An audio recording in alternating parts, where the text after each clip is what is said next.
In this video, I'm sharing a really quick and simple exercise that will clearly identify the areas of your life that you should focus on improving. I use it with all my financial planning clients before we do anything else. All you need is a pen and paper and about 5 to 10 minutes to do this Wheel of Life exercise. Or you can use our PDF, either printed out or on an iPad, and the link's in the description below. It'll give you a high-level view of what's working and what's not working in your life. And I'll also share a coaching technique at the end that you can use to make your wheel more rounded and improve your life. And as a bit of a bonus, you'll be able to use this technique with anyone to help them improve something they're unhappy with. Hey there, welcome back to the channel. If you're new here, my name's Hugh and I'm a retirement specialist and money coach at Proposito Financial Planning based in the heart of the Cotswolds. And on this channel, we explore the strategies, tools and money habits that help us make the most of our life force, and that's our time, our energy and our ability to live a life with more meaning and more happiness. Now don't forget to like this video, subscribe to this channel and ring that notification bell so you don't miss out on our next video. Right, let's look at the Wheel of Life. Now you can download this version from our website, the link is in the description below, so you can print it out or complete it on your iPad, or you can draw it freehand on a piece of paper like this. Start with the vertical and horizontal lines, then add in the diagonals, divide each line into 10 little segments, one closest to the center, 10 on the outside, and add in the categories that you want. Our PDF has career and work, money and finance, health and well-being, vision and plan, close relationships, recreation and enjoyment, personal growth and development, and environment, where you live. Now you might prefer to choose different categories. You might also decide to subdivide categories or even add in new ones. That's absolutely fine. Feel free to add in or amend any of the categories to suit your current situation. We've just given you somewhere to start. The structure is up to you. After all, it's a wheel of your life. So subdivide any that you feel are important. For example, you might feel that health and well-being should actually be split into physical activity, physical health, and mindfulness, or close relationships be split into partner, family, and friends. You could even subdivide environment, which is all about where you live, into something like inside space, outside space, and workspace if you work from home. The choice is yours. In this video, I'll stick to the 8 that we include in our PDF, but feel free to amend them to suit your situation. With the center of the wheel as a 1 and the outer edge as an ideal 10, rank your level of satisfaction within each life area by drawing a curved line to create a new outer edge, and that's if you're using our PDF. Or if you're filling it in with a paper and pen, just mark off your score on each of the lines and then join the dots. It's important to note that this is not a picture of how it has been in the past or what you want it to look like in the future. It's just a snapshot of where you think you are right now. The scale deliberately doesn't start at 0. That score would mean that you're completely unaware that there's an issue. That's why the lowest score is a 1. You are acknowledging that there's an issue and you've got a significant problem in this particular area of your life. The perimeter of the circle represents your wheel of life. How round does it look? Is your wheel giving you a bumpy ride? Which area or areas that could be improved to make your wheel of life rounder for a smoother ride? That's where you need to focus to make things better.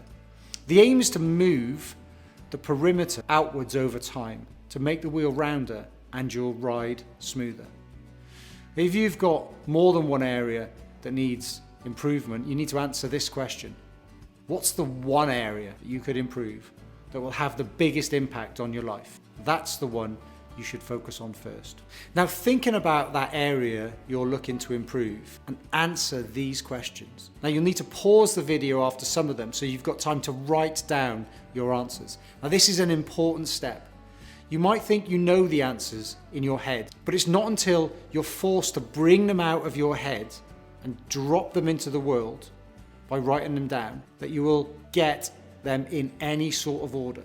So the first question is, What score did you give the category you're looking to improve? And what was it that made you give that score and not a lower score? Now pause this video and write down all the reasons you'll say a 4 and not a 3 or a 2. But remember, if you scored a 1, you're acknowledging that there's a problem.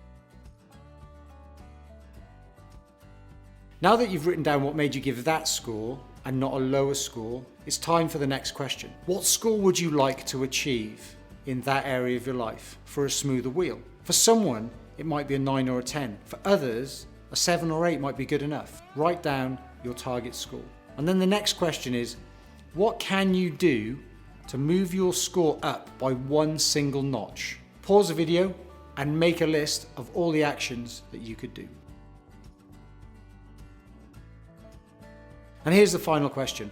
Looking down your list of actions that will move your score up by one notch, which one action will have the biggest impact on your life? That's what you need to focus on. Get that one done and move on to the next most important action, and repeat and repeat and repeat. Apply this process to some of the other areas you might want to improve. Are there any themes? Do you notice anything? Revisit your wheel of life in 3 months' time. What have you improved already? What's still to be tackled? Keep going. Now that technique of scoring yourself out of 10 is called scaling, and you can use it with anyone, anywhere. Perhaps something like this. I'm really struggling with my studying at the moment. Oh, that sounds terrible. On a scale of 1 to 10, how bad is it? Well, I think it's probably a 3. And what is it that makes your score a 3 and not, say, a 2 or a 1? Well, I've got a revision plan and I sit down to study, but I tend to waste time, and getting started is quite hard, and I get easily distracted by my phone. And what score would make you feel like you'd solved the problem? Oh, definitely a 7 or an 8. Great. And what are some of the things that you could do to move your score up from a 3 to, say, a 4? Well, I could get my study folder out at the right page before it's time to start. Anything else? I could scan the topic ahead of starting so I'm ready for the learning session.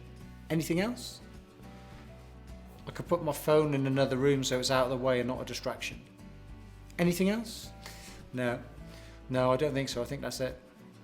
Of those 3 things, which one do you think will have the biggest impact on moving you from a 3 towards a 4?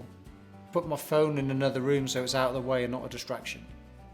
So there you have it. That's how we use the wheel of life, and that's how you can adapt it to use scaling to benefit other people in your life. Now, don't forget to like this video, subscribe to the channel, and ring that notification bell so you don't miss out on our next video.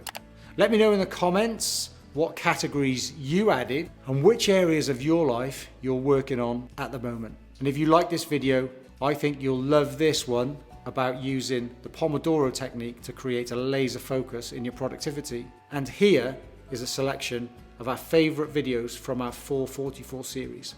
Thanks for watching, and I'll see you in the next video.